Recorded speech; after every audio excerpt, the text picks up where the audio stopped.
अस्सलामुअलैकुम जी। डॉक्टर सलमान के साथ आप लोग देख रहे हैं डॉक्टर एएस जामी। हम लोगों की सीरीज़ चल रही है गैस्ट्रोएंट्रोलॉजी और बहुत ही इम्पोर्टेंट टॉपिक है। ये मेरी तस्वीर है, अच्छा जी, इसे इग्नोर करते हैं। बहुत ही इम्पोर्टेंट टॉपिक कौन सा है? Peptic ulcer disease. ठीक है, वीडियो होने वाली है बहुत लंबी क्योंकि इसके अंदर चीज़ें रिपीट होनी है बहुत ज़्यादा, जो आप लोगों के लिए बहुत ज़्यादा हेल्पफुल होंगी। हम लोग क्या करने लगे हैं? पेप्टिक अल्सर डिजीज़ को डिस्कस करने लगे हैं। अच्छा, सबसे पहले तो ना कि ये है कि होता बहुत है, ये बहुत लोगों को होता है। अगर 10,000 लोग हैं ना आपके एरिए के अंदर, अगर आप यूएसए में रह रहे हैं एज ए रेजिडेंट, तो इसमें से 10 लोगों को होगा, यानी कि 1000 में से हर एक बंदे को पेप्टिक अल्सर डिजीज़ होगी। सिम्टोमेटिक है, एसिम्टोमेटिक है, ड्यूडिनल है, गैस्ट्रिक है, कौन सा है ये आगे डिस्कस करेंगे हम लोग। फ़िलहाल आप लोगों को मैंने ये बता दिया है कि ये इतना कॉमन है कि हर एक केस हर 1000 बंदे में होता है, ठीक है, पर ईयर के हिसाब से। और यूएस के अंदर जो चीज़ याद रखने वाली है कि वो 60 लाख लोगों को एनुअली ये ट्रीट करते हैं पेप्टिक अल्सर डिजीज़ के साथ। इतने लोगों को यूएस के अंदर होता है। अच्छा, ये ना आहिस्ता आहिस्ता इसकी जो प्रेवलेंस है वो कम होती जा रही है, ठीक है। अब हम लोग इसकी ये एपिडेमियोलॉजी तो हमने डिस्कस कर ली है। अब हम लोग चलते हैं डेफिनेशन की तरफ। थोड़ा सा एक माइंडसेट बन जाता है ना कि ये कितनी इंपॉर्टेंट डिजीज़ है। आप क्लिनिक में बैठे हैं, आप 1000 मरीज़ को चेक करते हैं तो उम्मीद है आपके पास एक मरीज़ लाजमी आएगा, पेशेंट लाजमी आएगा। सबसे पहले तो जो चीज़ को डिस्कस करना है ना, हमने अल्सर की डेफिनेशन क्या होती है, और उसके अलावा एक और चीज़ है इरोजन्स, जो हमने लास्ट गैस्ट्राइटिस के अंदर पढ़ा था, ठीक है। इरोजन्स क्या होती हैं, ठीक है। उसके अलावा हमने ये डिफ्रेंशिएट करना है कि अल्सर क्या होता है और इरोजन क्या होती है। सबसे पहले डेफिनेशन देख लेते हैं क्या है। Peptic ulcer disease is presence of one or more ulcerative lesions. Ulcerative lesions, erosions नहीं कह रहा, अल्सरेटिव लीजन्स कह रहा हूँ इन स्टमक एंड ड्यूडिनम। कोई डेफिनेशन आपसे पूछ लेता है, देखें आप लोग अपना अच्छा भला वाइवा दे रहे होते हैं, कोई चीज़ नहीं ना समझ आती, वो आ जाते हैं डेफिनेशंस के ऊपर प्रोफेसर। अब उन्होंने सुननी होती है टिपिकल वर्ड टू वर्ड। अब आपने उन्हें ये बता दिया ना, presence of one or more ulcerative lesions in stomach and duodenum और ड्यूडिनम, तो वो इम्प्रेस हो जाएगा आपसे, ठीक है। उसके बाद ये तो हो गई हमारी डेफिनेशन। अब हम देखते हैं कि ये पेप्टिक अल्सर डिजीज़ की होते कौन कहाँ कहाँ पे हैं। एक तो होता है पेप्टिक अल्सर, पहले देखते हैं क्या होता है ये। It's a defect, ulcer is a defect किसके अंदर? इन गैस्ट्रिक, एक मिनट, हाँ,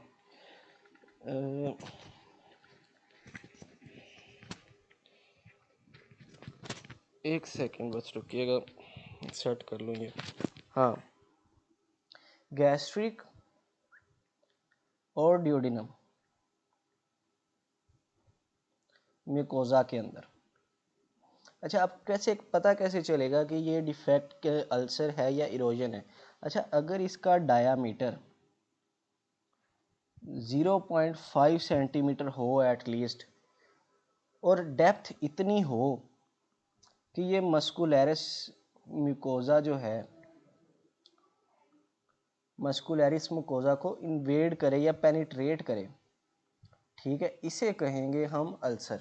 अब अल्सर की डेफिनेशन क्या हो जाएगी? Defect in a mucosa at least diameter of 0.5 centimetre penetrating deep enough to invade muscularis mucosa, ठीक है। ये हो गया है हमारी पेप्टिक अल्सर की। अगर पेप्टिक अल्सर है तो गैस्ट्रिक और ड्यूडिनम में लगा देना है आपने, गैस्ट्रिक और ड्यूडिनम म्यूकोजा के अंदर। अच्छा, ये तो हो गई हमारी डेफिनेशन कि क्या होता है। इसके बाद इसकी ना टाइप्स होती हैं कि लोकेशन के हिसाब से दो टाइप्स होती हैं। पहली टाइप है गैस्ट्रिक म्यूकोजा, गैस्ट्रिक अल्सर। अच्छा, ये कौन सा पेप्टिक अल्सर होता है? जो गैस्ट्रिक म्यूकोजा के अंदर हो, ठीक है। गैस्ट्रिक म्यूकोजा के अंदर 0.5 सेंटीमीटर, एटलीस्ट 0.5 सेंटीमीटर डायमीटर का अल्सर हो तो उसे हम लोग कहते हैं गैस्ट्रिक अल्सर। ये अच्छा, अब गैस्ट्रिक अल्सर ये देखें, ये इसोफेगस आ गया, ये आ गया स्टमक, ठीक है, ये चलें जैसे ही बने, ये है ग्रेटर कर्वेचर, ये है लेसर कर्वेचर, ये आगे ड्यूoडेनम में, सही है। अब टिपिकली ये प्रेजेंट होता है लेसर कर्वेचर के ऊपर, ठीक है।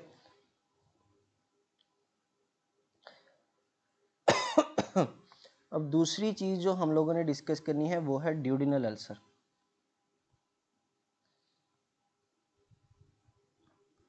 ड्यूडिनल अल्सर, गैस्ट्रिक अल्सर की एक और बात मैं आप लोगों को बताऊंगा कि ये लेसर कर्वेचर के कौन से एरिया में होता है। पहले हम ड्यूडिनल अल्सर को एक दफ़ा देख लें। ये भी पेप्टिक अल्सर ही है, लेकिन ड्यूडिनल म्यूकोजा के अंदर।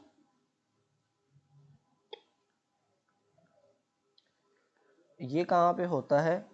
एंटीरियर या पोस्टीरियर वॉल के ऊपर,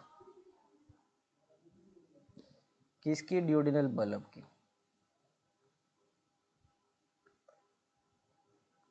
अच्छा, चलो मैं एक तस्वीर लेके आता हूँ, उससे मैं आपको समझाता हूँ कि लेसर कर्वेचर पे कहाँ पे होता है गैस्ट्रिक अल्सर। हाँ जी, तो ये रही, कहाँ गई? अभी मैंने तस्वीर डाउनलोड की है, हुई नहीं डाउनलोड मेरे ख्याल से, डेस्कटॉप, हाँ ये देखें। अच्छा, अब होता कहाँ पे है समझने के लिए, ये जो लेसर कर्वेचर पे गैस्ट्रिक अल्सर है ना, ये होता है कॉर्पस के ऊपर, और एंट्रम की ये जो ट्रांजिशनल जोन है ना, यहाँ पे होगा, इस जगह के ऊपर, समझ रहे हैं ना, ये इस जगह के ऊपर। मैं आप लोगों को ये जो डॉटेड लाइन है ना, यहाँ पे, ये जो जहाँ पे जो मैंने हैंड बना रहा है, यहाँ पे होगा, ठीक है। मोस्ट कॉमन साइट इसकी यहाँ पे है। अच्छा, अब हम चलते हैं अपने नोट्स की तरफ। अब ये हो गया गैस्ट्रिक अल्सर और ड्यूडिनल अल्सर। अच्छा, अब समझ लें कि अल्सर और अल्सर तो मैंने बता दिया है कि इतनी डेप्थ हो कि मस्कुलरिस म्यूकोजा को पेनिट्रेट करे, ठीक है। अब इरोजन्स क्या होती हैं यहाँ पे समझ लें आप, इरोजन्स को अल्सर्स से कंफ्यूज ना करें। Erosions are more superficial than ulcers, ठीक है। ये मस्कुलरस म्यूकोजा को इन्वेड नहीं करती, पेनिट्रेट नहीं करती, ये सिर्फ सब म्यूकोजा को सिर्फ पेनिट्रेट करेंगी, ठीक है। ये सिर्फ म्यूकोजा को पेनिट्रेट करती हैं या लाइट सब म्यूकोजा को इन्वॉल्व कर लेती हैं। ये मस्कुलरिस म्यूकोजा को इन्वॉल्व नहीं करती, ठीक है। जो मस्कुलर लेयर होती है ना इरोजन, उसको इन्वेड नहीं करती, पेनिट्रेट नहीं करती। एपिडेमियोलॉजी हम लोगों ने डिस्कस कर ली है। अब कॉजेज़ क्या है पेप्टिक अल्सर डिजीज़ की, यहाँ पे हम लोग देखते हैं कॉजेज़। इटियोलॉजी यहाँ पे हम लोग देखेंगे। अच्छा, इसके ना दो मेजर कंट्रीब्यूटिंग फैक्टर्स हैं कि दो इसके कॉजेटिव एजेंट्स हैं जो मेन है, दो पॉजिटिव एजेंट्स। एक तो पेशेंट पेप्टिक अल्सर डिजीज़ का है, ठीक है, उसे हो सकता है एच पाइलोराई का infection,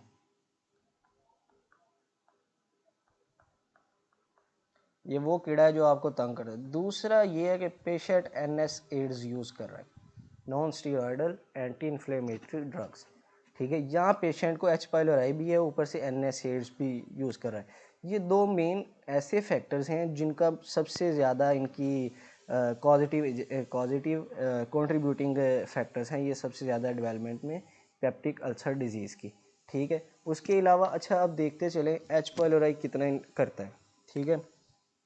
H pylori 40 to 70% duodenal ulcers cause करता है, ठीक है, और 25 से 50% गैस्ट्रिक अल्सर्स। इस बात को समझ लें इस तरह कि अगर आपके अंदर एच पाइलोराई का कीड़ा है, ठीक है, ये ग्राम नेगेटिव बैक्टीरिया है आपके अंदर, तो आपको 40 से 70% चांसेस हैं कि ड्यूडिनल अल्सर होगा। और अगर आपके अंदर ये कीड़ा है तो आपको 25 से 50% सॉरी यार 25 से 50% आपको चांसेस हैं कि गैस्ट्रिक अल्सर आपको होगा। ये देख लें यहाँ से ये परसेंटेज क्या है, ठीक है। उसके बाद जो एन एस एड की यूज़र है ना, उनके अंदर 4 फोल्ड इंक्रीज चांसेस है, 4x चांस ऑफ डिवेलपिंग वो कीड़े के लिए है, sorry, 4x chance of developing peptic ulcer disease. अच्छा, अब इसके बाद हम ना इसकी पैथोफिजियोलॉजी भी देखेंगे। इसके अलावा और कौन से फैक्टर्स होते हैं जो कॉज कर सकते हैं पेप्टिक अल्सर डिजीज़ को। अदर रिस्क फैक्टर्स कौन से होंगे जो कॉज कर सकते हैं पेप्टिक अल्सर डिजीज़ को। एक तो होगा गर्ड, ठीक है, रिफ्लक्स हो रहा है बार बार, ठीक है। ये पेप्टिक अल्सर डिजीज के जो रिस्क फैक्टर्स हैं ना, ये गर्ड से भी कंट्रीब्यूट करते हैं, शेयर्ड करते हैं एक दूसरे के साथ, गैस्ट्राइटिस के साथ भी करते हैं। यानी कि पेशेंट क्या कर रहा है, स्मोकिंग कर रहा है, और क्या यूज़ कर रहा है, अल्कोहल यूज़ कर रहा है, ठीक है, कैफीन टेक कर रहा है, इसे क्या हो गया, कैफीन इनटेक ज़्यादा है पेशेंट का। उसके अलावा ग्लूकोकॉर्टिकॉइड्स ज़्यादा ले रहा है पेशेंट, ठीक है। उसके अलावा पेशेंट की डाइट अच्छी नहीं है, यानी कि नाइट्रस अमाइंस वगैरह ले रहा है। और एक और फैक्टर जो यहाँ पे ऐड करते चलें, एंग्जाइटी और डिप्रेशन है, उसे पोस्ट ट्रॉमेटिक स्ट्रेस डिसऑर्डर है। उसके अंदर पेशेंट का डोपामीन वगैरह रिलीज़ नहीं हो रहा होता, या उसको एबनॉर्मेलिटी हो रही होती है डोपामीन की, तो वो मसला होता है, ठीक है। Anxiety, stress and post traumatic stress disorder, या कोई जेनेटिक फैक्टर जो 0.123% काज कर सकता है, ठीक है। इसके अलावा रिस्क फैक्टर्स के अंदर क्या ऐड हो सकता है, जो माइनर रिस्क फैक्टर्स हैं, रेयर कॉजेज देख लेते हैं हम लोग क्या हो सकती हैं peptic ulcer, rare causes of peptic ulcer disease. अच्छा, एसिड ज़्यादा इंक्रीज हो रहा है, एसिड की इंक्रीज सिक्रीशन ज़्यादा हो रही है। अच्छा, इस कंडीशन को कहते हैं गैस्ट्रिनोमा, ठीक है। Acid hyper secretory states, acid hyper secretory state, ये याद रख लीजिएगा, एसिड हाइपर सिक्रीटरी स्टेट। अच्छा, ये कौन कौन सी हो सकती है, इसके अंदर है ज़ोलिंगर एलिसन सिंड्रोम, जिसे हम गैस्ट्रिनोमा भी कहते हैं। दूसरी चीज़ है सिस्टेमिक मास्टोसाइटोसिस, ये आपने फर्स्ट टाइम सुना होगा, एमबीबीएस वाले लोग इसे इग्नोर भी कर सकते हैं, ठीक है। उसके बाद है हाइपर पैराथायराइडिज्म,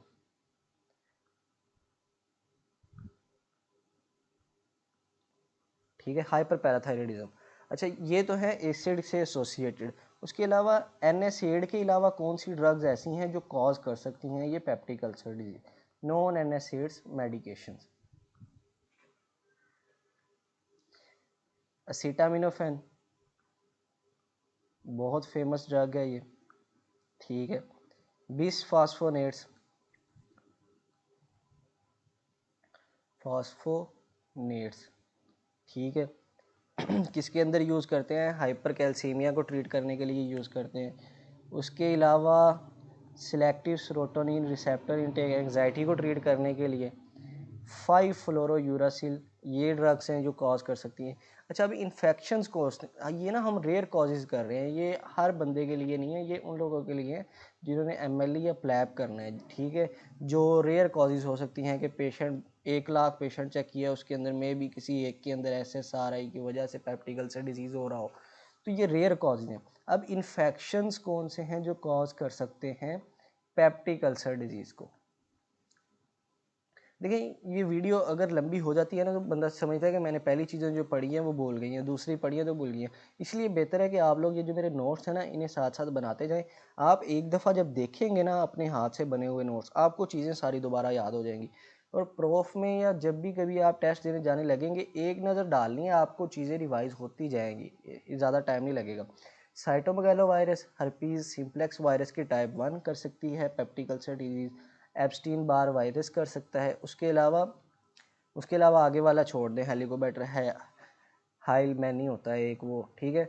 उसके अलावा अदर काजेज कौन सी हैं जो रेयर कॉजेज हैं peptic ulcer, other rare causes of peptic ulcer disease. Patient radiotherapy करवा रहे हैं, रेडिएशंस लगवा रहे हैं, उसका मुकोजा वीक हो सकता है, ठीक है। उसके अलावा ये हमारे जवान आ गए कोकेन करने वाले, ठीक है, ये आइस करने वाले आ गए, मैथम मुझे तो बोलना भी नहीं आ रहा, मैथएम्फेटामीन्स, ब्रेकिंग बैड वाला प्रोफेसर क्या कहते हैं उसे, स्काइलर तो याद आ गई मुझे। अच्छा, सिस्टेमिक इन्फ्लेमेटरी डिजीज़ कौन कौन सी हो सकती हैं? सार्काइडोसिस, और यहाँ पे ये क्रोन डिजीज़, एक फिरौन ने तंग किया था दुनिया में मूसा को, और एक ये क्रोन डिजीज़ है, ठीक है। क्रोन डिजीज़ और सार्काइडोसिस। अच्छा, अब मैकेनिकल कौन सी कॉज है जो पेप्टिक अल्सर कॉज कर सकती है?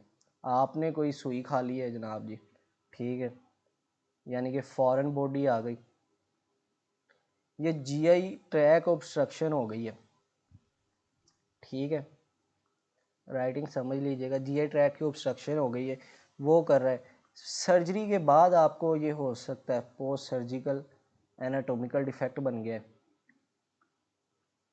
ठीक है, वो पेप्टिक अल्सर डिजीज काज कर सकता है। अच्छा, ये तो हो गया, वीडियो भी कंटिन्यू है कि नहीं? हाँ यार, 16 मिनट में सिर्फ इतना पढ़ा हुआ है। अच्छा, इसके बाद पैथोफिजियोलॉजी में चलते हैं हम लोग। पैथोफिजियोलॉजी क्या है?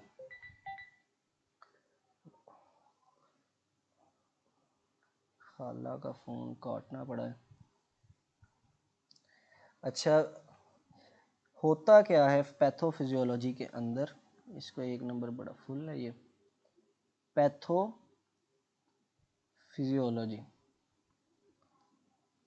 अच्छा, पैथोफिजियोलॉजी क्या है इसकी, इसको ना, ये हम लोग पहले फिजियोलॉजी समझ लेते हैं।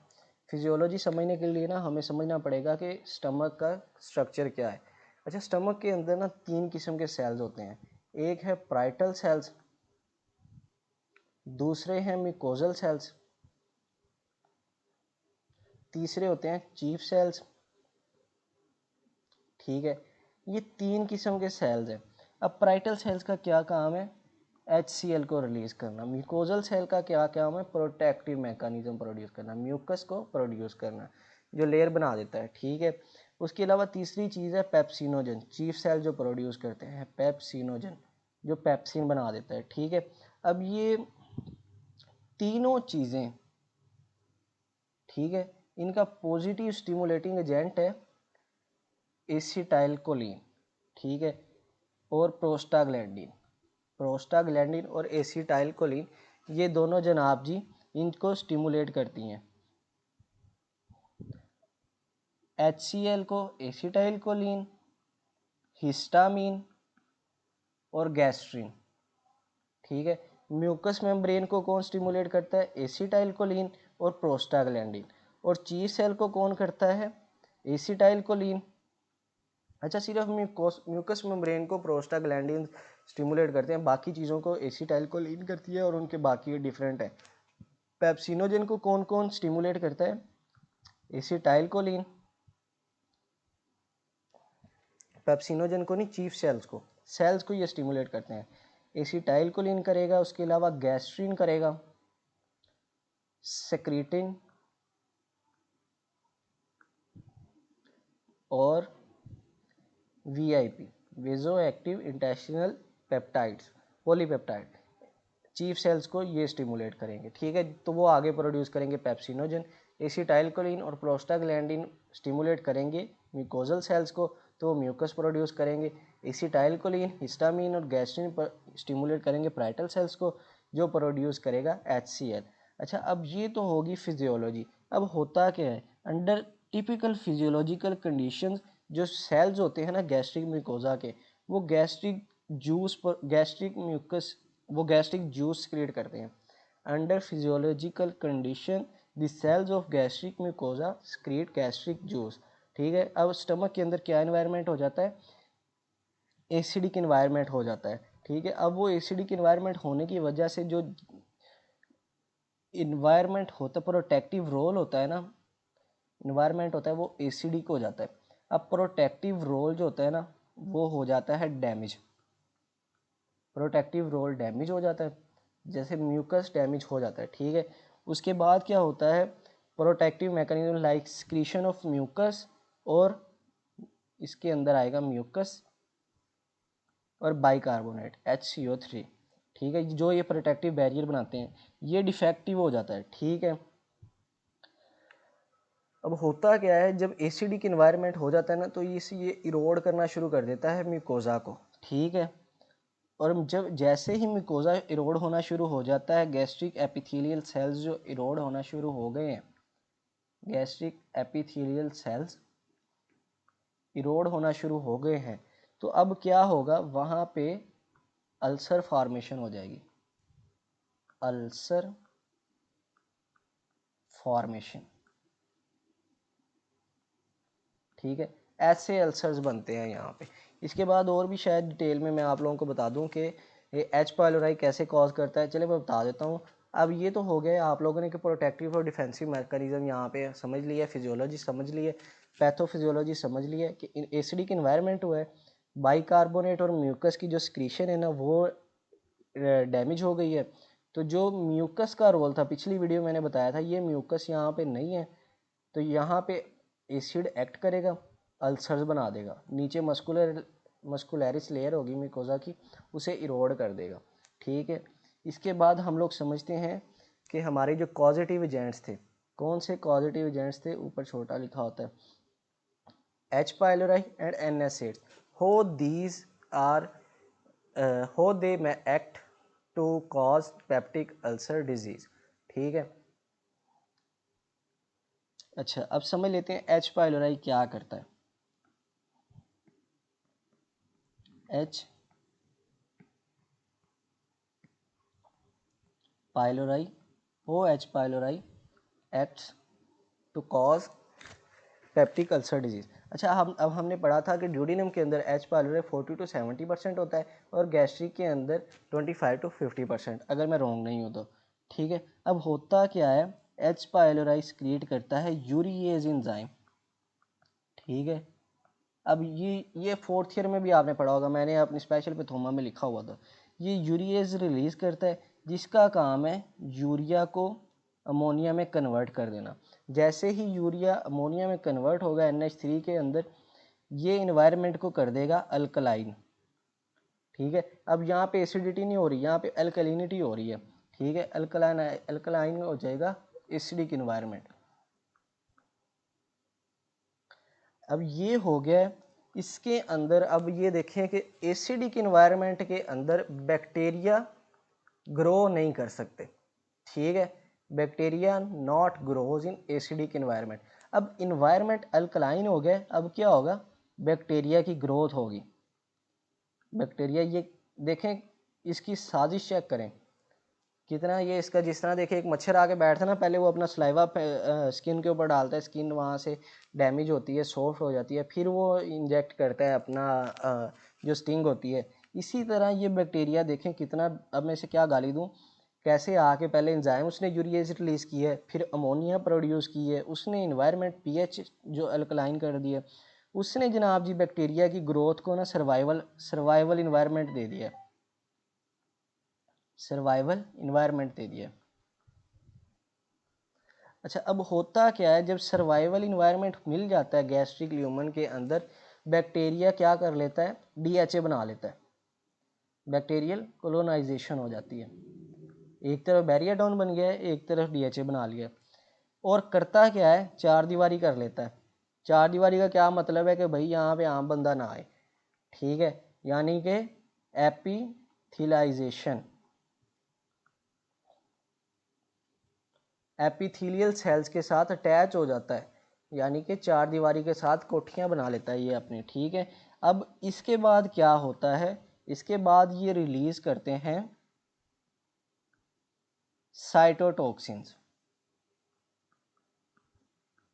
ठीक है। ये साइटोटॉक्सिन्स क्या करते हैं आगे, ये साइटोटॉक्सिन इसके अंदर ये साइटोटॉक्सिन का एक्शन मैं बताता हूँ अभी आपको। ये करते हैं, मिकोजा जो होता है ना, मिकोजल बैरियर, जो प्रोटेक्टिव बैरियर है, एक तो पहले डैमेज किया है, ठीक है, अल्कलाइन करके एनवायरनमेंट को। ये जो दूसरा एनवायरनमेंट है ना मिकोजा का, ये मिकोजा का जो प्रोटेक्टिव मैकेनिज्म है, इसको डिसरप्ट कर देते हैं, ठीक है, डिसरप्शन हो जाती है इसकी। और क्या करते हैं, डैमेज करते हैं जो सेल्स इनके नीचे होते हैं, डैमेज ऑफ अंडरलाइंग सेल्स। अच्छा, अब ये तो हो गया जनाब जी गैस्ट्रिक अल्सर्स के अंदर ये कैसे काम करते हैं, ठीक है, वीडियो इसीलिए लंबी होएगी कि आप लोगों को ये समझ आ जाए चीज़ें कि ये मैकेनिज़्म क्या है। अब आ जाते हैं इन एच पाइलोराई गैस्ट्रिक अल्सर्स के अंदर कैसे एक्ट करता है, ये मैंने आपको बता दिया। अच्छा, अब हम लोग चलते हैं ड्यूडिनल अल्सर्स के ऊपर कि ये कीड़ा ड्यूडिनल अल्सर सॉरी यार, ये है कीड़ा ही है, ठीक है ना। ये ऐसा जानलेवा कीड़ा है ना, आप लोगों को लग पता जाएगा जब आप लोग पेशेंट्स देखेंगे। अब ये ड्यूडिनम के अंदर क्या अपनी कारस्तानी करता है, ये मैं आपको बता देता हूँ। अब ये इस कीड़े ने ना, एच पाइलोराई ने, बैक्टीरिया ने इनहिबिट कर देना है सोमैटोस्टेटिन को। अब ये सोमैटोस्टेटिन का क्या काम है, सोमैटोस्टेटिन की सिक्रीशन को इनहिबिट कर दिया। अब जैसे ही सोमैटोस्टेटिन की सिक्रीशन को इनहिबिट किया है ना, कम हो गई है, अभी क्या होगा, गैस्ट्रिन स्क्रीन होगा। सोमैटोस्टेटिन क्या है, somatostatin is a peptide hormone जो हाइपोथैलेमस से प्रोड्यूस होता है और ठीक है, पैंक्रियाटिक डेल्टा सेल्स में भी प्रोड्यूस करते हैं। जो इनका क्या काम होता है, ये ग्रोथ हार्मोन जो होता है ना, उसकी जो रिलीज़ है ना, उसको इनहिबिट कर देता है। और इसके अलावा ये थायराइड हार्मोन, जो थायराइड स्टिमुलेटिंग हार्मोन है ना, उसकी भी रिलीज़ को इनहिबिट कर देता है, ठीक है। ये इसका क्या काम है, इसने जनाब जी जीआई हार्मोन्स जो होते हैं ना, गैस्ट्रो इंटेस्टिनल हार्मोन्स, इनकी सिक्रीशन को इनहिबिट करना होता है, ठीक है, कम करना होता है बल्कि इसने, ठीक है, इनहिबिट नहीं करना होता, इसने कम करना होता है। अब होता क्या है, ये सोमैटोस्टेटिन स्पेसिफिक, जो सोमैटोस्टेटिन की जो सिक्रीशन है ना, ये कम होगी, बंद हो जाएगी, तो उससे क्या होगा, गैस्ट्रिन की सिक्रीशन होगी ज़्यादा। अब ये गैस्ट्रिन कहाँ से प्रोड्यूस हो रहा है, गैस्ट्रिक एसिड से, ठीक है, जो स्टमक की मोटिलिटी को इंक्रीज करता है, ये स्टमक से प्रोड्यूस होगा, ठीक है। इसके बाद क्या होगा, जैसे ही गैस्ट्रिन की सिक्रीशन ज़्यादा होगी, हाइड्रोजन आयन की सिक्रीशन है ना, वो ज़्यादा हो जाएगी। हाइड्रोजन आयन की सिक्रीशन ज़्यादा होने का मतलब है excess hydrogen deliver to duodenum, excess hydrogen deliver to duodenum. अच्छा, गैस्ट्रिन, उसके बाद क्या होगा, ये जो ड्यूडिनम के अंदर HCO3 है ना, हाइड्रोजन की कॉन्सेंट्रेशन ज़्यादा होने की वजह से ये बाइकार HCO3 की जो सिक्रीशन है ना, इसको कर देगा कम। जैसे ही ये कम होगी ना ड्यूडिनम के अंदर, इन्वायरमेंट क्या होगा, एसिडिक हो जाएगा, एसिडिफिकेशन हो जाएगी यहाँ पे। और उसके अलावा क्या होगा, जो इन्वायरमेंट यहाँ पे होना चाहिए, क्योंकि स्टमक के अंदर सिर्फ गैस्ट्रिक इन्वायरमेंट होना चाहिए, यहाँ पे हो गया है एसिडिक इन्वायरमेंट। न्यूट्रलाइजेशन जो होनी चाहिए ड्यूडिनम के अंदर, वो नहीं होगी, तो उस वजह से ये वहाँ पे ड्यूडिनम में अल्सर्स कॉज कर देगा। इसको मैं आप लोगों को दोबारा बताता चलूँ, H pylori inhibit somatostatin secretion, ठीक है। जैसे ही अब सोमैटोस्टेटिन का मैकेनिज्म समझ लें कि ये सोमैटोस्टेटिन इनहिबिटर, ये सोमैटोस्टेटिन क्या करता है, ये गैस्ट्रो इंटेस्टिनल हार्मोन्स की सिक्रीशन को कम कर देता है, ठीक है, जीआई हार्मोन की सिक्रीशन को कम करेगा। अब लेकिन स्टमक के अंदर गैस्ट्रिक सिक्रीशंस ज़्यादा हो जाएंगी, ठीक है, जैसे ही इसका मैकेनिज्म इनहिबिट होगा तो गैस्ट्रिन की सिक्रीशन ज़्यादा हो जाएगी। अब गैस्ट्रिन की सिक्रीशन ज़्यादा होने से क्या होगा, हाइड्रोजन आयन की कंसंट्रेशन ज़्यादा हो गई है। हाइड्रोजन आयन की कंसंट्रेशन ज़्यादा होने से क्या होगा, हाइड्रोजन ड्यूडिनम के अंदर ज़्यादा हो जाएंगे। अब ज़्यादा होने की वजह से क्या होगा, अब ये इक्वेशन आप लोगों ने पढ़ी होगी, प्लस HCO3, ठीक है, ये न्यूट्रलाइज होती रहती है आपस में H2CO3 के साथ। अच्छा, ये इक्वल होनी चाहिए। अब ये ज़्यादा है और ये इसको ऑटोमेटिकली इन्वर्सली कम कर देगा। अब हाइड्रोजन आयन ज़्यादा होने की वजह से इन्वायरमेंट क्या हो गया है, एसिडिफाइड, और ड्यूडिनम के अंदर जो इन्वायरमेंट नॉर्मल होना चाहिए वो होगा नहीं, pH हो जाएगी ज़्यादा, कम हो जाएगी, एसिडिक हो जाएगी, ठीक है, बिलो 7 हो जाएगी, 7 1 to 3 मतलब कि इतनी हो जाएगी। इसके बाद क्या होगा, न्यूट्रलाइजेशन नहीं होगी तो वहाँ पे अल्सर फॉर्मेशन हो जाएगी। अच्छा, ये तो मैकेनिज्म हो गया gastric ulcer and duodenal ulcers का। इसके बाद आगे हम लोगों ने डिस्कस करना है कि NSAIDs कैसे कॉज करते हैं अल्सर।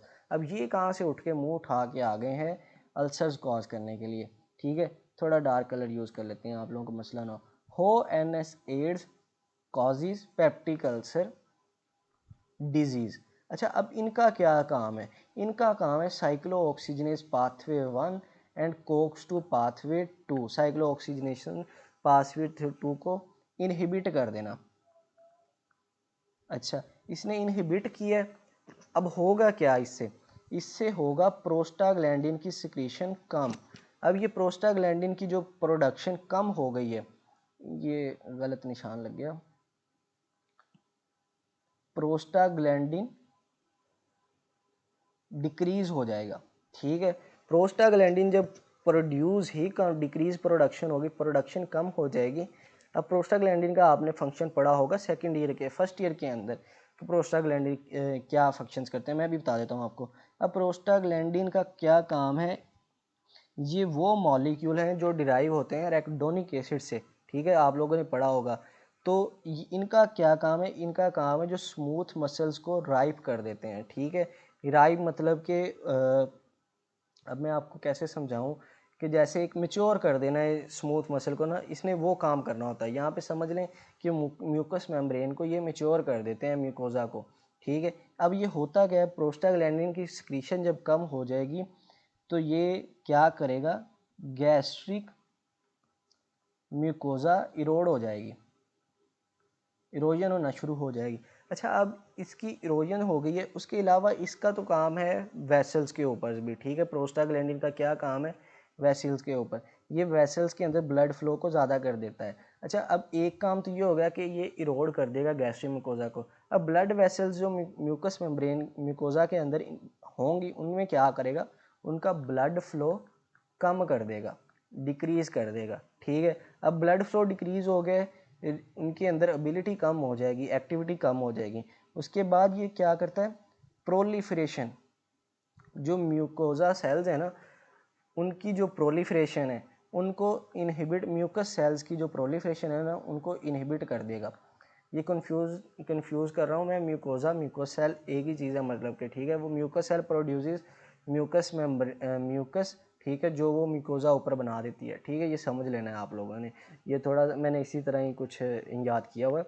उसके बाद है acid hyper secretion, Zollinger Allison syndrome. अच्छा, ये हम लोगों ने समझ लिया NSAID कैसे कॉज करता है। उसके बाद है एसिड हाइपर सिक्रीशन,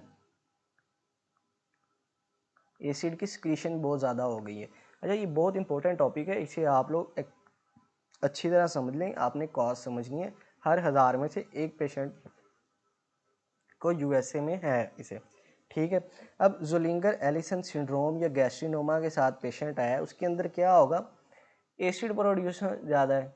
कौन सा एसिड, गैस्ट्रिन की प्रोडक्शन ज़्यादा है। अच्छा, आगे क्या होगा, गैस्ट्रिन की प्रोडक्शन ज़्यादा होने की वजह से हाइड्रोजन आयन की सिक्रीशन ज़्यादा होगी, हाइड्रोजन आयन की सिक्रीशन ज़्यादा होगी। अच्छा, इसके बाद क्या होगा, हाइड्रोजन आयन की सिक्रीशन ज़्यादा हुई है तो HCl ज़्यादा प्रोड्यूस होगा। पाराइटल सेल्स की जो प्रोलिफरेशन है या पाराइटल सेल का जो मास है वो इंक्रीज़ हो जाएगा। और पाराइटल सेल का फंक्शन क्या था, तेज़ाब बनाना, HCl बनाना, ठीक है। अब ये क्या करेगा, ये जो HCl और हाइड्रोजन आयन है ना, इन्हें डिलीवर कर देगा, इस एसिड को, एसिड डिलीवर टू ड्यूडिनम। अब ड्यूडिनम में क्या जाके होगा, तबाही उतरेगी, क्या होगा, ड्यूडिनल अल्सर्स होंगे, ठीक है। अब ये तो हो गया है हमारा पैथोफिजियोलॉजी जो हमने डिटेल के साथ डिस्कस कर ली है। अच्छा, अब इसके बाद हम लोग क्या डिस्कस करेंगे, अच्छा ये भी हो जाता है। इसके बाद हम लोगों ने डिस्कस करना है, अच्छा अब ट्रीटमेंट कैसे होगी, ट्रीटमेंट क्या है यार, हाँ चलें ट्रीटमेंट पे चलते हैं, रेड से कर लेते हैं ट्रीटमेंट। ट्रीटमेंट, अच्छा अब इसकी ट्रीटमेंट क्या है, ये हमें कॉज पता चल गई, पैथोफिजियोलॉजी पता चल गई है। इसके बाद पेशेंट ने ड्यूडिनल अल्सर है या पेप्टिक अल्सर है, इनकी प्रेजेंटेशन भी अभी हमने देखनी है कि ये क्लिनिकली, हाँ क्लिनिकल प्रेजेंटेशन नहीं हमने देखी, मेरे जहन से निकल गया, प्रेजेंट कैसे करेगा, क्योंकि दो अलग अलग जगह पे हैं क्लिनिकल प्रेजेंटेशन। अल्सर्स हैं तो इनकी प्रेजेंटेशन कैसे होगी। अच्छा, अगर अर्ली अल्सर्स हैं ना, पेशेंट यूजली सिम्टम्स को एक्सपीरियंस नहीं करते। 70% जो पेशेंट हैं ना, उन्हें सिम्टम्स एक्सपीरियंस नहीं होंगे अर्ली कंडीशन के अंदर, ठीक है। लेकिन जो पेशेंट NSAIDs ले रहे हैं, समझ आ रही है बात को, वो सिम्टोमेटिक होंगे। 70% एसिम्टोमेटिक होंगे, लेकिन जो NSAIDs ले रहे हैं उनके अंदर सिम्टम्स आएंगे। कौन से सिम्टम्स आएंगे? अल्सर्स के सिम्टम आएंगे और अल्सर्स की कॉम्प्लिकेशंस होंगी और पेप्टिक अल्सर डिजीज़ की कॉम्प्लिकेशन होंगी। अच्छा, अब सिम्टम्स आए हैं, कौन कौन से सिम्टम्स हो सकते हैं जो कॉज कर सकते हैं। पहला सिम्टम है एब्डोमिनल पेन। आपके पेट के अंदर एक स्ट्रक्चर पड़ा है, ठीक है, उसके अंदर सुराख हो गया है और वो सुराख में से खून निकल रहा है या चीज़ें निकल रही हैं, ठीक है, वो आपको कॉज करेगा एब्डोमिनल पेन, ठीक है। मोस्ट कॉमन सिम्टम ये है, एब्डोमिनल पेन के साथ पेशेंट आएगा, मोस्ट कॉमन सिम्टम, ठीक है। कहाँ पे होगा? एपिगैस्ट्रियम रीजन में, यहाँ पे ही पड़ा होता है स्टमक, यहाँ पे ही पड़ा होता है ड्यूडेनम, ठीक है। उसके बाद या तो वो खाने के साथ होगी,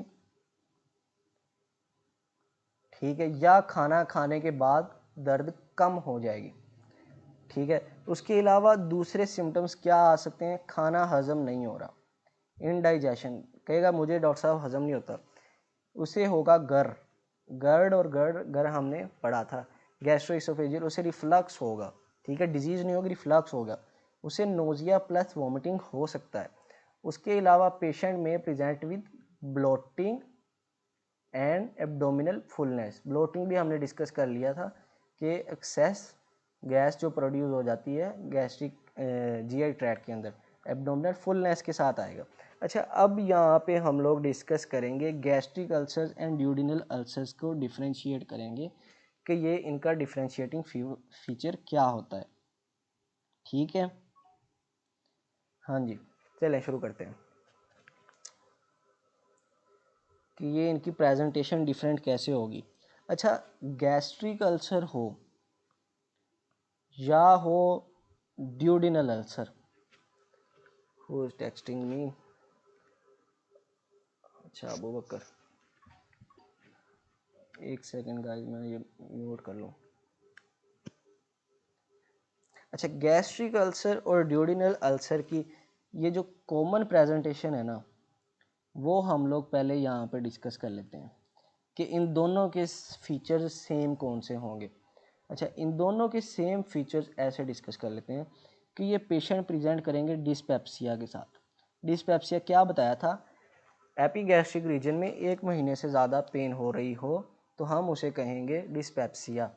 उसके अलावा क्या होगा? खाना खाने के बाद बंदे को भरा भरा महसूस हो रहा है, पोस्ट प्रैंडियल हैवीनेस, ठीक है। अच्छा, अब वो गया है बट कढ़ाई पे, उसने खानी थी 1 किलो कढ़ाई, वो खा के 300 ग्राम ही उसका पेट भर गया, अर्ली सटाइटी, ठीक है, जल्दी पेट भर जाना है, ठीक है। उसके बाद burning epigastrium pain, burning epigastric pain, जलन हो रही है उसे एपिगैस्ट्रिक रीजन के ऊपर, ठीक है। अब होता क्या है कॉमन, इसमें कॉमन क्या है? आपने दिए PPIs, बल्कि एंटी एसिड्स दिए हैं आपने, ठीक है, एंटी एसिड्स दिए, उससे पेन रिलीफ हो गई है। और उसके अलावा क्या साइंस होगा? इन दोनों के अंदर पेशेंट को अल्सर है ना, तो अल्सर ब्लीडिंग भी अल्सर हो सकता है और परफोरेटेड भी हो सकता है। तो पेशेंट में प्रेजेंट विद अनीमिया, यानी कि इंटरनल ब्लीडिंग के साइंस होंगे, हेमेटोमेसिस, या वो डार्क टारी स्टूल पास करेगा, या वो ब्लड की वोमिटिंग करेगा, मलीना, ठीक है। ये कॉमन फीचर्स हैं, ठीक है। और हमने फिर इनका स्टूल सैंपल लेना है। स्टूल सैंपल लिया है और चेक किया है कि ब्लड तो नहीं आ रहा इसके अंदर। ब्लड लिया है स्टूल सैंपल के लिए, ओकल्ट ब्लड होगा जिसके अंदर, ठीक है ना। अच्छा, अब गैस्ट्रिक अल्सर और ड्यूडिनल अल्सर्स के डिफरेंशिएटिंग फीचर्स क्या हैं? ये तो कॉमन है ना, डिस्पेप्सिया, एपिगैस्ट्रिक पेन होगी 1 महीने से ज़्यादा, ठीक है। खाना खाने के बाद उसे हैवीनेस फील होगी, पेट जल्दी भर जाएगा, एपिगैस्ट्रियम रीजन में उसे जनाब जी बर्निंग पेन होगी। और अगर अल्सर परफोरेट हो गया है वहाँ पे, ठीक है, तो पेरिटोनियल साइंस मिलेंगे। अगर ब्लीडिंग पेप्टिक अल्सर है तो पेशेंट ब्लीडिंग के साथ आएगा, यानी कि या तो वो ब्लड वोमिट करेगा या वो उसका ब्लड ये है कि लोअर जीआई ट्रैक से पास करके स्टूल्स के अंदर आएगा, जिसको टेस्ट करने के लिए हम लोग स्टूल सैंपल लेंगे तो उसमें ओकल्ट ब्लड प्रेजेंट होगा। और इन दोनों अल्सर्स की मतलब के पेन जो है ना वो एंटी एसिड से रिलीव होगी। कौन कौन से एंटी एसिड्स? वो ड्रग्स जो गैस्ट्रिक एसिड की सिक्रीशन को न्यूट्रलाइज कर देते हैं, ठीक है। इसके अंदर मैग्नीशियम हाइड्रोक्साइड, एल्यूमिनियम हाइड्रोक्साइड, सफ़ेद रंग की वो सफ़ेद रंग के सिरप्स मिलते हैं अक्सर मेडिकल स्टोर वाले। कोई भी पेशेंट आए साथ उसे यहाँ पे पेरीफ्री में दे देते हैं, सस्ता बन जाता है। उसके अलावा ये है कि जब वो पीता है बंदा ठंडक पड़ती है। मेरी दादी माँ खुद कहती हैं कि ठंड पै गई यार, ठंड पै गई बच्चे, और सिरप लैके आ जेड़ा ठंड पा दे मेरे, ठीक है। अच्छा, अब गैस्ट्रिक अल्सर की डिफरेंशिएटिंग क्लिनिकल प्रेजेंटेशन क्या होगी?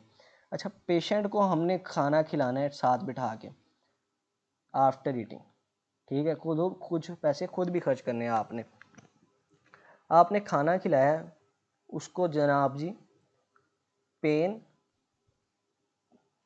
होना शुरू हो गई है ज़्यादा। अच्छा, पेन इंक्रीज़ हो गई है खाना खाने के फ़ौरन बाद या इस खाना खाते साथ ही, ठीक है।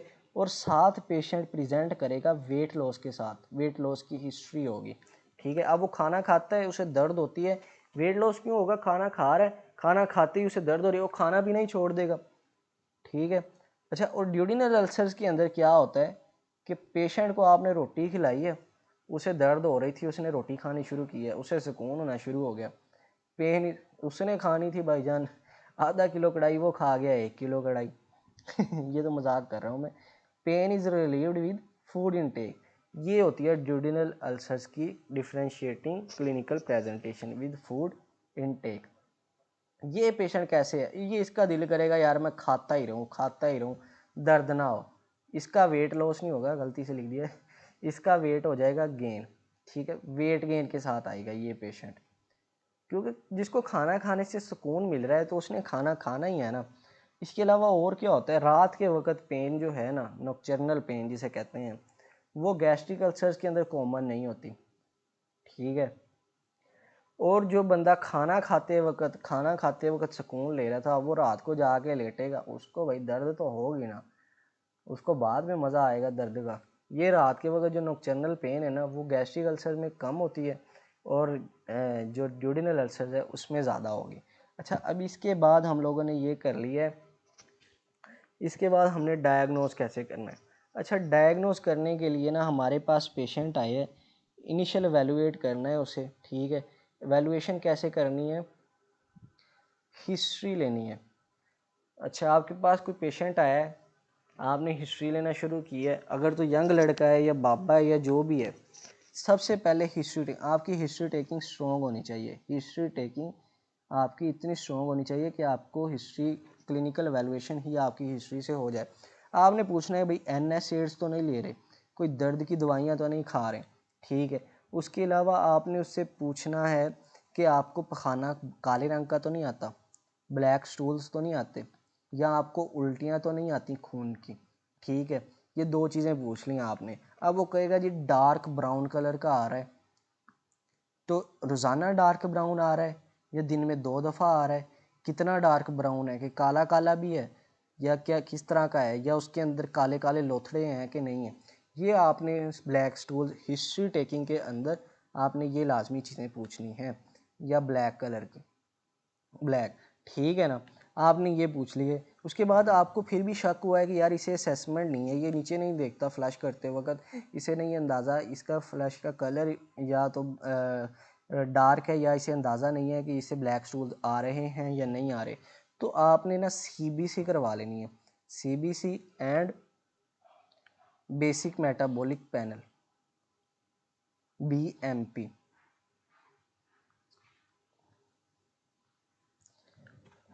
इसके अंदर हम लोग डिफरेंट जो मेटाबॉलिक इलेक्ट्रोलाइट्स हैं ना, उनकी सोडियम की, पोटाशियम की, क्लोराइड की, यूरिया, नाइट्रोजन, ठीक है, उसके अलावा ग्लूकोज की, क्रेटिनिन की, इन सारों की ना, और कैल्शियम की, इन सारों की कॉन्सेंट्रेशन देख लेते हैं। अच्छा, CBC में हमें क्या मिलेगा? CBC में अगर तो उसे ब्लीडिंग हो रही हुई तो HB कम मिलेगी हमें, ठीक है। इसके बाद हमने क्या करवाना है, इसके बाद उसे कहना है भाईजान अपनी जो स्टूल है ना उसका एक उसे जार दे देना है, उसे कहना है इसका ना टेस्ट करवाओ अपने पखाने का, फीकल ओकल्ट ब्लड टेस्ट। उसके अंदर हमें क्या मिलेगा? ओकल्ट ब्लड मिलेगा, ठीक है, डिटेक्ट करना है। अच्छा, ये तो हो गया है पेशेंट, सारे पेशेंट्स के लिए ये टेस्ट तो लाजमी करने हैं। अच्छा, अब पेशेंट है जनाब जी जिसकी एज 60 साल से कम है और डिस्पेप्सिया के रेड फ्लैग्स नहीं है उसके अंदर। डिस्पेप्सिया के रेड फ्लैग्स हमने डिस्कस कर लिए थे पिछली वीडियो के अंदर, अब यहाँ पे हम लोग रिवाइज नहीं करेंगे, ठीक है। रेड फ्लैग डिस्पेप्सिया के मैं आपको बताता चलूँ कि एक तो 60 साल से उसकी एज ज़्यादा है, ठीक है, उसके अंदर फैमिली हिस्ट्री है GI ब्लीड की, अनइंटेंशनल वेट लॉस हो रहा है, ठीक है, भूख नहीं लग रही पेशेंट को, डिसफेजिया है, ओडाइनोफेजिया है, वो वॉमिटिंग करता ही रह रहा है, परसिस्टेंट वॉमिटिंग के साथ प्रेजेंट कर रहा है, या उसको GI ब्लीड के साइंस आ रहे हैं, ये डिस्पेप्सिया के यानी एपिगैस्ट्रिक 1 पेन के साइंस हैं, ठीक है। अगर ये red flag clinical features present हैं तो ठीक, तो आपने किसी और तरह असेस करना है। और अगर नहीं है, विदाउट रेड फ्लैग्स हैं और पेशेंट की एज भी ज़्यादा नहीं है, तो फिर हमने नॉन इन्वेसिव टेस्ट करने हैं, ठीक है, नॉन इन्वेसिव टेस्ट। अब नॉन इन्वेसिव टेस्ट हमने किस चीज़ के लिए करने हैं? हमने उस कीड़े को ढूंढना है जो तंग कर रहा है अंदर जाके H. पाइलोराई। वो ऊपर हमने देख लिया NSAIDs को, नीचे अब हमने नॉन इन्वेसिव टेस्ट करने हैं H. पाइलोराई के लिए कि H. पाइलोराई है कि नहीं है। अच्छा, पहला टेस्ट क्या है? Urea breath test. क्या प्रोड्यूस कर रहा था? Urease enzyme. वो क्या प्रोड्यूस कर रहा था? अमोनिया, ठीक है ना। और स्टूल टेस्ट दोबारा लेंगे इसके अंदर, जो एक सैंपल लिया है उसके अंदर हमने देख लेना है कि ब्लड आ रहा है कि नहीं आ रहा, और साथ ही देख लेना है stool antigen test for H. Pylori. ये आप लिख के दे देंगे, एक ही टेस्ट से दोनों चीज़ें पता चल जाएंगी। अच्छा, अब पेशेंट आपके पास आ गया है जिसकी एज है 60 प्लस, 60 प्लस एज है, 60 प्लस ईयर्स ओल्ड, ठीक है। यहाँ पेशेंट आ गया है जिसकी 45 साल से ज़्यादा एज है, 45 ईयर्स ओल्ड है, ठीक है, और उस एरिए से आया है, उस इलाके से आया है जहाँ पे गैस्ट्रिक जो कैंसर है ना उसकी प्रेवलेंस बहुत ज़्यादा है, ठीक है। अब इस पेशेंट के साथ ओह डिकार आने शुरू हो गए। अच्छा, इस पेशेंट के साथ क्या करना चाहिए? इस पेशेंट को area of gastric CA prevalence, अच्छा इस एरिया से आया ये। अच्छा, अब इस पेशेंट को कैसे हमने ट्रीट करना है? इसको भाईजान आंखें बंद करनी है, 60 साल से उम्र का बाबा आ गया या 45 साल से उम्र का वो आदमी आ गया जिसके इलाके के अंदर, ठीक है, गैस्ट्रिक कार्सिनोमा ज़्यादा होता है जापान वगैरह में, ठीक है। अब वहाँ से आया है वो, उसको हम करवाएंगे EGD, ईसोफेगो गैस्ट्रोड्यूडेनोस्कोपी। अब पता नहीं UHS की स्कीम के अंदर ये EGD लिखा होता है या एंडोस्कोपी लिखी होती है, मुझे तो पता नहीं है। ये डायग्नोस्टिक स्टडी होती है, ठीक है। इसके अलावा हम लोग क्या करवाएंगे, इनको डायरेक्ट भेजना है, इसे कहना है भाईजान जा डायरेक्ट जाके अपनी एंडोस्कोपी करवा, ईसोफेगो गैस्ट्रोड्यूडेनोस्कोपी, ठीक है। इसके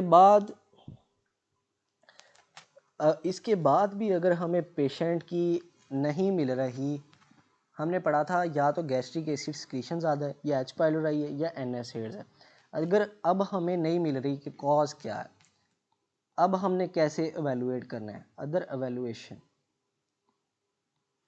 ठीक है, हाँ। अब इसे एवेलुएट कैसे करना है? अब हमने देखना है कि एसिड की जो सिक्रीशन है कहीं वो तो नहीं ज़्यादा, सिक्रीशन ऑफ एसिड वो तो नहीं ज़्यादा। अब इस चीज़ को हमने देखने के लिए हमने करवाना है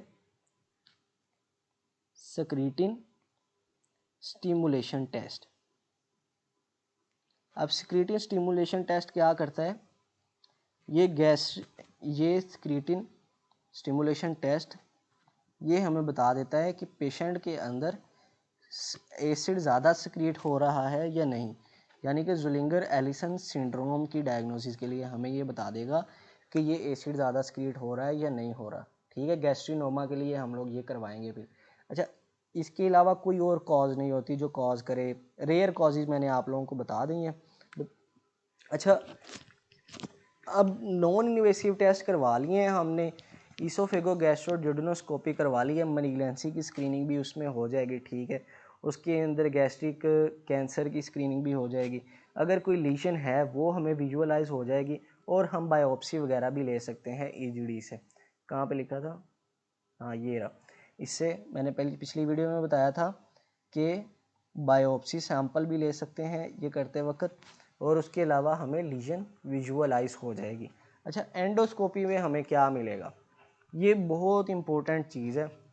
अच्छा जी, ये क्यों तंग कर रहा है, चलें जैसे भी चल रहा है चलाते हैं इसे। ये चलें, ये देखें, अब हमने जनाब जी देख लेना है, अपने एंडोस्कोप अंदर डाल दी हुई है। ठीक है, अब हमने देखना है कि बिनाइन यानी पेप्टिक अल्सर है या कोई कैंसर है, या गैस्ट्रिक कैंसर है या ड्यूडिनल कैंसर है। ठीक है, इस चीज़ को समझने के लिए अब हम लोग देखेंगे डिफ्रेंशिएटिंग फीचर्स कैसे हैं। अब peptic ulcer disease is a benign condition, ये जो अल्सर्स होते हैं ना ये बिनाइन होते हैं, और जो गैस्ट्रिक कार्सिनोमा है वो मैलिग्नेंट है।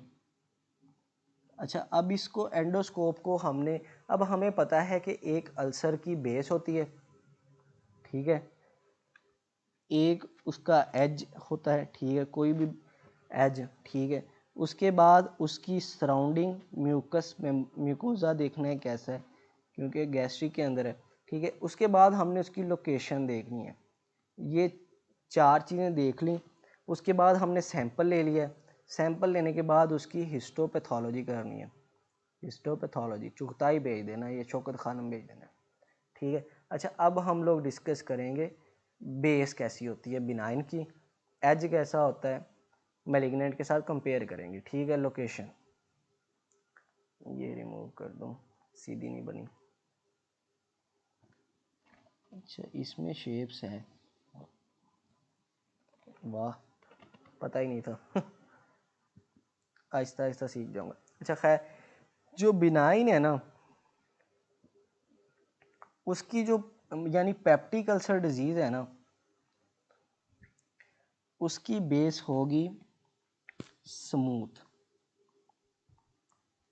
ठीक है, जो मैलिग्नेंट अगर कोई अल्सर्स पड़ा है ना वहाँ पे, या मैलिग्नेंट कोई ट्यूमर पड़ा है, तो उसकी वो अल्सरेटेड मास होगा, मास होगा साथ में कह रहा हूँ, बेस उसकी स्मूथ नहीं होगी, अल्सरेटेड होगी। ठीक है, मास होगा, ये आगे मैं फीचर बताता हूँ, और प्रोट्रूड करेगा, प्रोट्रूड इनटू ल्यूमन, यानी कि ये मैं अभी ड्रा करके दिखाता हूँ आपको। ये स्टमक है, ठीक है, अगर यहाँ पे पड़ा है ना तो अल्सरेटेड मास होगा, ल्यूमन, ये स्टमक, ये देखें ल्यूमन की तरफ, यानी जो कैविटी है ना इसकी तरफ प्रोट्रूजन होगी अल्सरेटेड मास की, और जो सादा स्मूथ अल्सर होगा ना वो इसी तरह होगा, ये देखें सिर्फ इस तरह होगा, वो प्रोट्रूड नहीं करेगा आगे की तरफ। समझ रहे हैं? अब एजिस क्या होंगे, जो बिनाइन कंडीशन है ना उसके अंदर एजिस होते हैं राउंड और रेगुलर। ठीक है, कॉन्फाइंड होंगे, राउंड होंगे, कॉन्फाइंड होंगे। ठीक है, उनकी बाउंड्री नज़र आ रही होगी। यार ये भी सीधी करके लगा लें,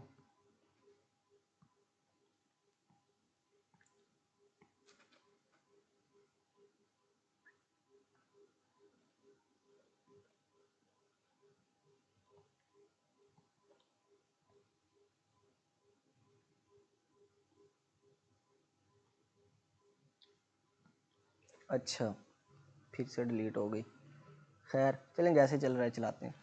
जो होता है मैलिग्नेंट उसके होते हैं इर्रेगुलर, ये सर्जरी की बातें, इर्रेगुलर और ओवर हैंगिंग होंगे, ठीक है। सराउंडिंग म्यूकोजा कैसा होगा, जो मैलिग्नेंट कंडीशन है ना उसका सराउंडिंग म्यूकोजा होगा नोड्यूलर, नोड्यूल्स होंगे वहाँ पे, और इरेगुलर होगा। ये नहीं है कि एक रेगुलर मतलब कि एक कन्फाइंड या रेगुलर स्मूथ एक ही कंसिस्टेंसी का होगा जो सराउंडिंग म्यूकोजा होगा, वो ऐसा नहीं होगा। लेकिन बिनाइन कंडीशन के अंदर रेगुलर होगी सराउंडिंग कंडीशन। अब लोकेशन क्या है, ठीक है। जो गैस्ट्रिक अल्सर्स हैं ना जीए, वो लेसर कर्वेचर्स पे होते हैं स्टमक के, बिटवीन कॉर्पस एंड एंट्रम, जो मैंने शुरू वाली वीडियो में दिखाया था। और जो ड्यूडिनल अल्सर्स हैं, वो एंटीरियर या पोस्टीरियर वॉल के ऊपर होते हैं, ड्यूडिनल बल्ब की, ठीक है। इनकी लोकेशन कोई कन्फाइन नहीं होती, कहीं पे भी हो सकते हैं, एटिपिकल लोकेशन है, ठीक है। हिस्टोपैथोलॉजी पे हमें क्या मिलेगा, क्रोनिक इन्फ्लेमेशन, बिनाइन में इन्फ्लेमेशन मिलेगी, ठीक है, और एक्टिव ग्रैनुलेशन।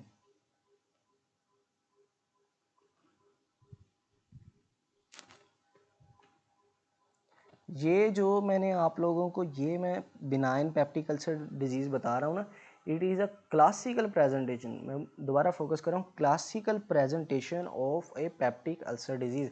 आपसे कोई प्रोफेसर एफसीपीएस में या आपसे किसी वाई में पूछ लेता है कि how will you diagnose that this is a peptic ulcer disease ulcer not a gastric carcinoma, तो आपने बताना है कि sir I on endoscopy I found the base smooth, edges are round and regular, the surrounding mucosa was also regular, while the located at lesser curvature, जो ट्रांसपाइलोरी जो plane मैंने बताया था क्रूरा और एंट्रम के दरमियान, ठीक है, वहाँ पे प्रेजेंट है, ठीक है।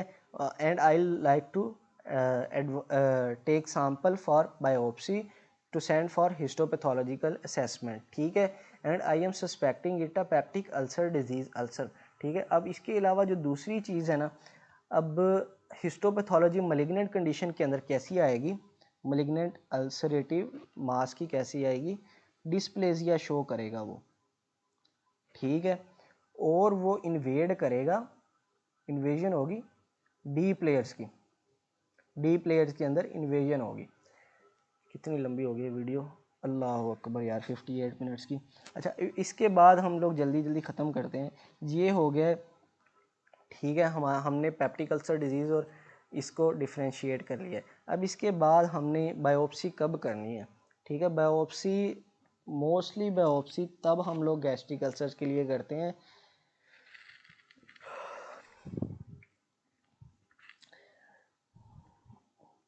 चलें ये इंडिकेशन छोड़ें कब करनी है ये, ठीक है।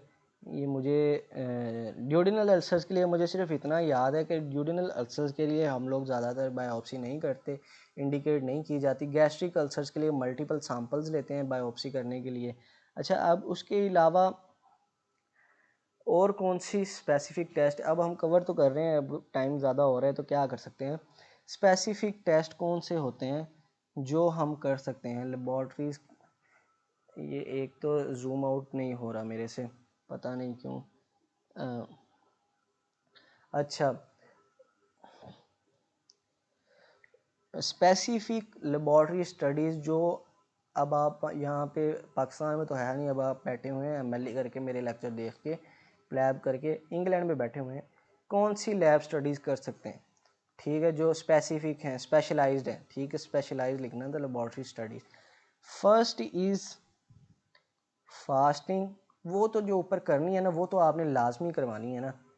सीरम, अगर हमें कॉज नहीं पता चल रही, गैस्ट्रिन, स्क्रीटिन, SECRETIN स्क्रीटिन स्टिमुलेशन टेस्ट, ठीक है। पहला टेस्ट ये हो गया। अब इसका काम क्या है, इसने बेसलाइन सीरम गैस्ट्रिन लेवल को मेजर करना है, उसके बाद कब करना है, आपने पहले स्क्रीटिन लेवल मतलब कि स्क्रीटिन पेशेंट को देना है, उसके बाद आपने सीरम गैस्ट्रिन लेवल चेक करना है, ठीक है।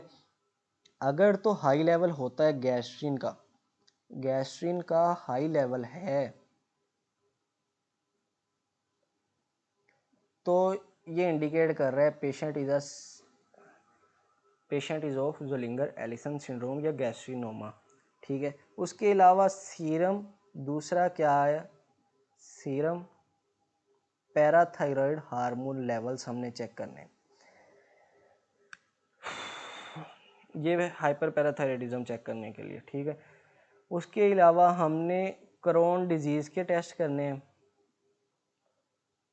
क्रोन डिजीज़ की टेस्टिंग करनी है, ये आगे हम लोग डिस्कस करेंगे। या हमने बैचर डिजीज़ की BHCAT डिजीज़ की टेस्टिंग करनी है। अच्छा, अब ट्रीटमेंट क्या है? अल्लाह अकबर, काश पानी रखा होता यहाँ पे।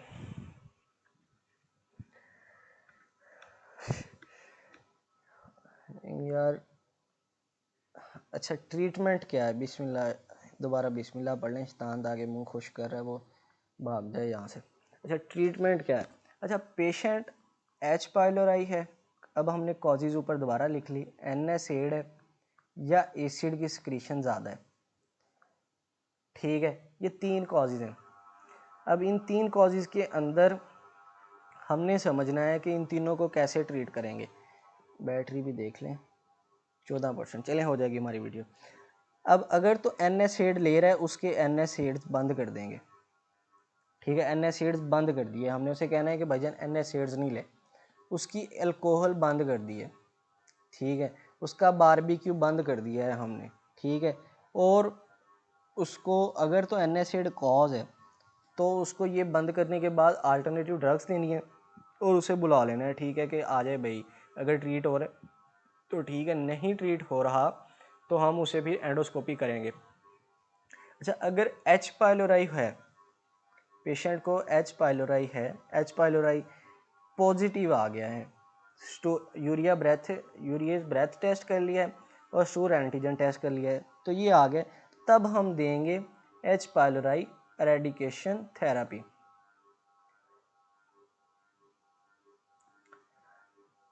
This video is a game changer for you. सारी ज़िंदगी पेप्टिक अल्सर डिजीज़ नहीं भूलेगी आपसे, मेरे से लिखवा लें अगर आप लोग अच्छी तरह पढ़ लेंगे।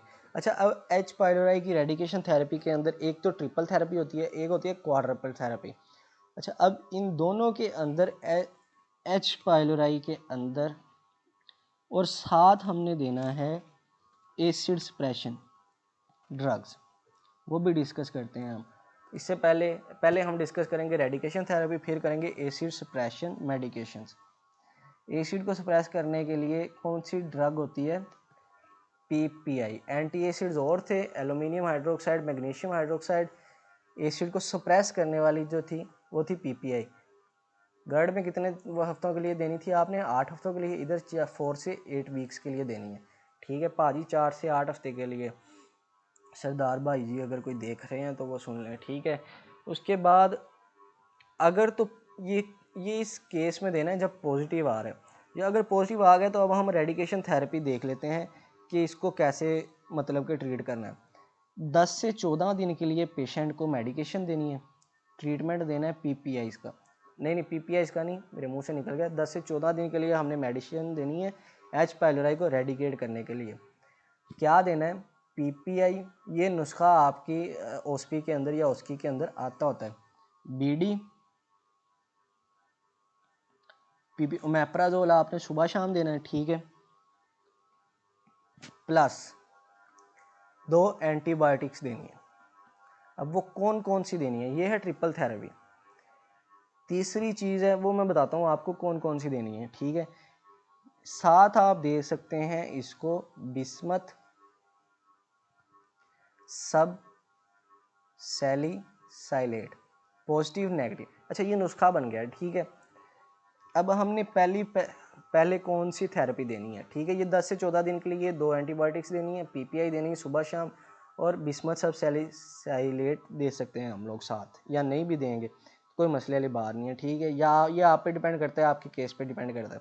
अच्छा, अब हमने ये नुस्खा बनाने लगा हूँ मैं यहाँ पे। ठीक है, I am going to write a prescription. PPI, ठीक है, स्टैंडर्ड डोज के अंदर या डबल डोज के अंदर ओमेप्राजोल BD देना है आपने, ठीक है, या डबल डोज के अंदर, प्लस क्लैरिथ्रोमाइसिन एंटीबायोटिक है, ठीक है, साथ आपने अमोक्सिसिलिन देनी है, या आप दे सकते हैं मेट्रोनिडाजोल फ्लैजल की गोली, ठीक है, 1 PPI 2 एंटीबायोटिक्स, ठीक है।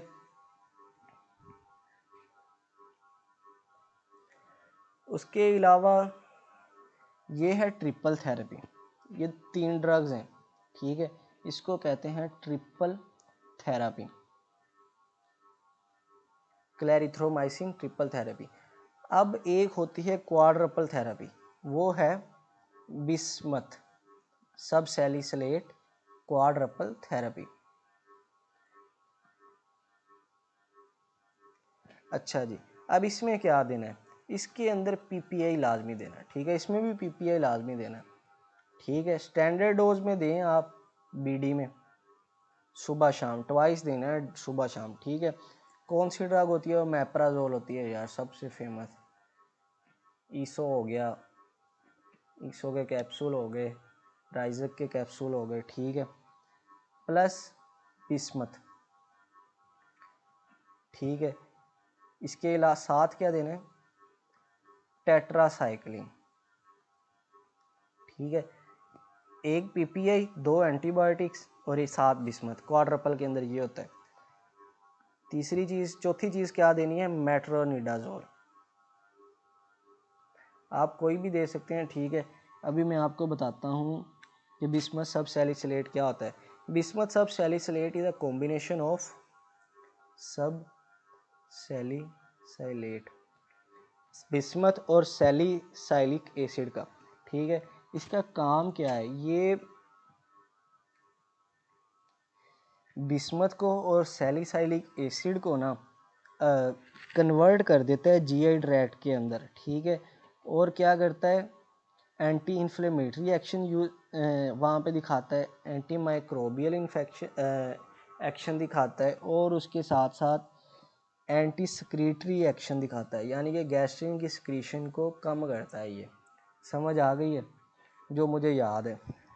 और इसका काम क्या है, ये मिकोज़ा को प्रोटेक्ट करता है और अल्सर की हीलिंग के अंदर, मतलब कि अल्सर को ये समझ लें कि प्लग बना दिया इसने ऊपर, मिकोज़ा जैसे ही रिपेयर हो गया इसने प्लग बना दिया ऊपर।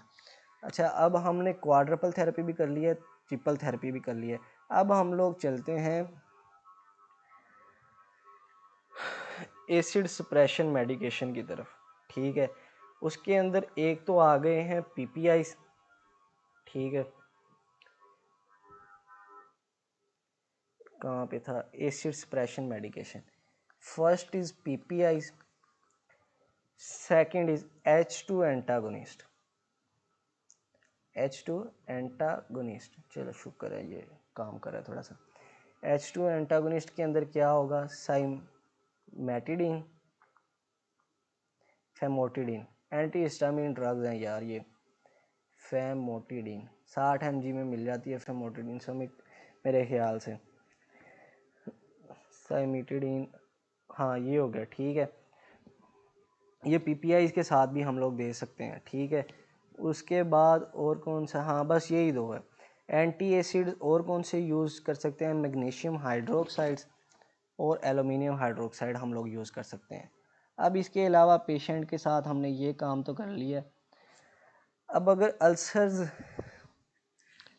ठीक है, अल्सर अब हील नहीं हो रहा हमारी मेडिकेशन के साथ, ठीक है, और कॉम्प्लिकेशन अराइज हो गई है अल्सर के, ठीक है, ब्लीडिंग हो रही है या मलिग्नेंसी हमें कंफर्म हो गई है, मैसिव ब्लीडिंग के साथ आ गया है या GI परफोरेशन के साथ आ गया है पेशेंट, तो अब हमने क्या करना है, अब हमने करनी है सर्जरी।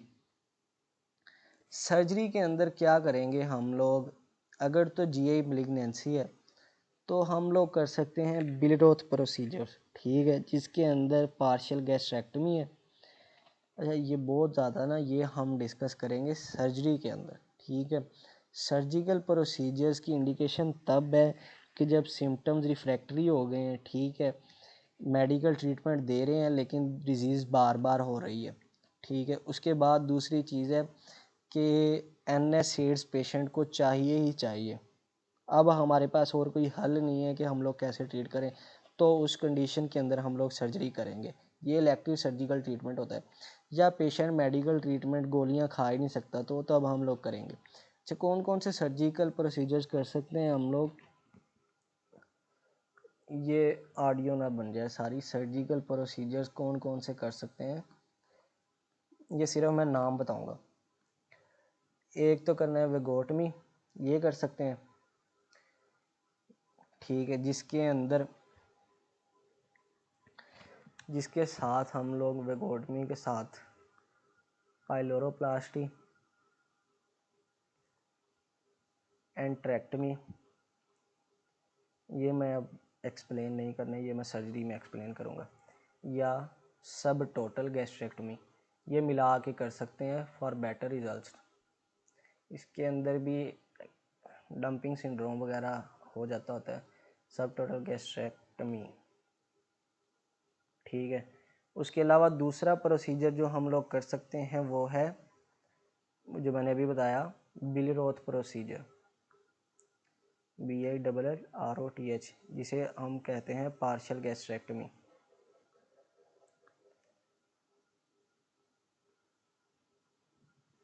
ये बिलरोथ 1 और बिलरोथ 2 होता है। तीसरा प्रोसीजर जो हम कर सकते हैं, ठीक है, जो सबसे बड़ी कॉम्प्लिकेशन हो जाए, ठीक है, हीलिंग, अल्सर बहुत बड़ा हो गया है, वो है RU-NY कंस्ट्रक्शन, यानी कि टोटल गैस्ट्रेक्टमी।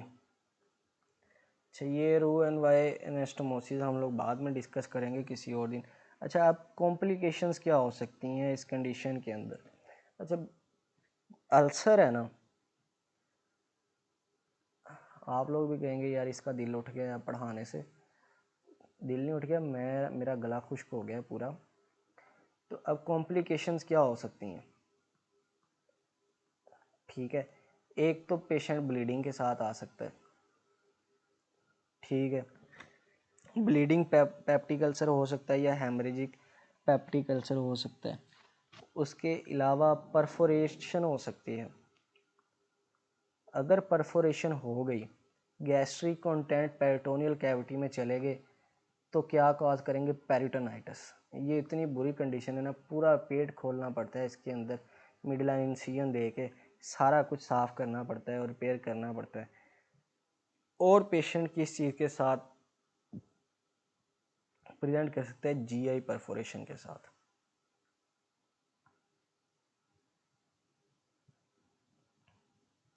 अच्छा, अब यहाँ पे एक जो बहुत अच्छा पॉइंट है ना, ये जो समझ लें कि ब्लीडिंग से रिलेटेड है, वो ये है कि जो अल्सर्स पोस्टीरियर होंगे, पोस्टीरियर साइड पे होंगे, पोस्टीरियर, ठीक है, वो ब्लीड करते हैं, are most likely to bleed. और जो एंटीरियर सरफेस पे होंगे ना अल्सर, वो परफोरेट करेंगे।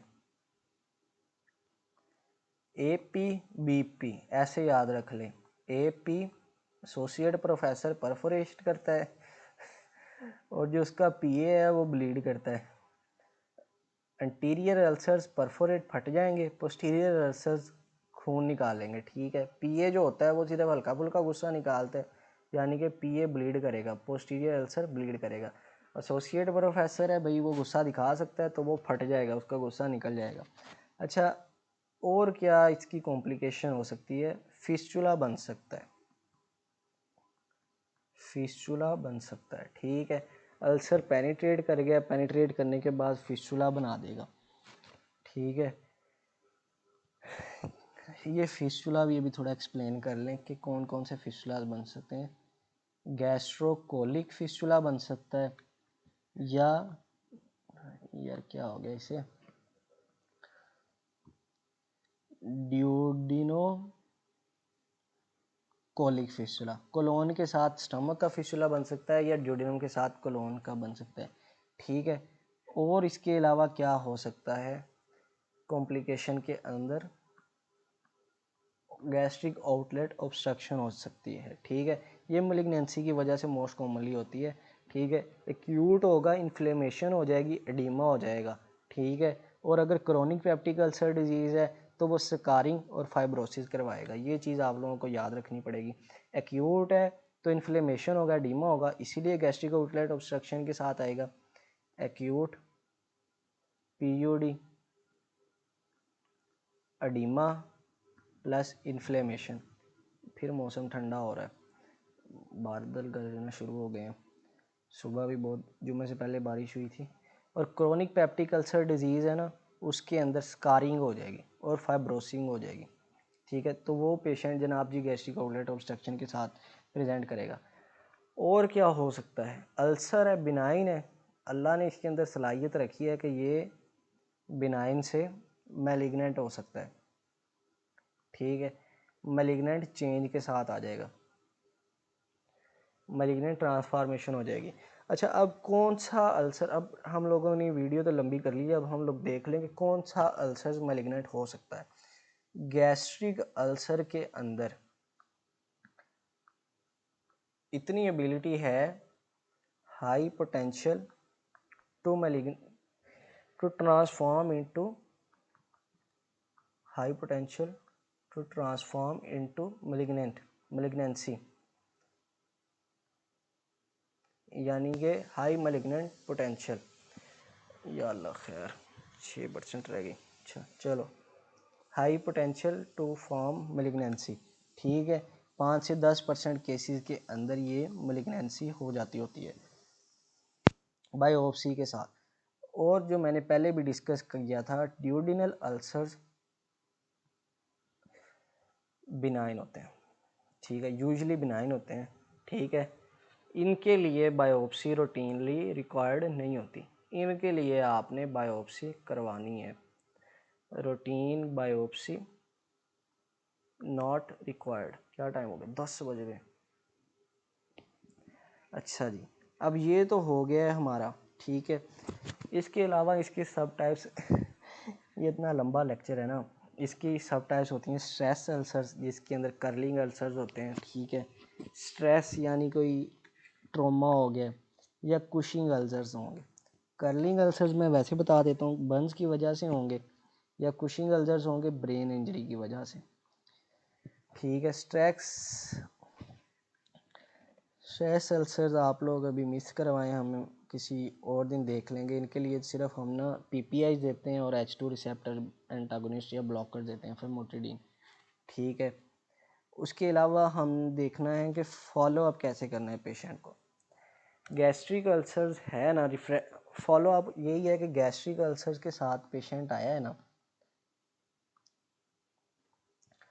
उसके सिम्टम्स अगर नहीं ट्रीट हो रहे, नो क्योर विद मेडिकेशन, अब उसकी हमने कर देनी है एंडोस्कोपी,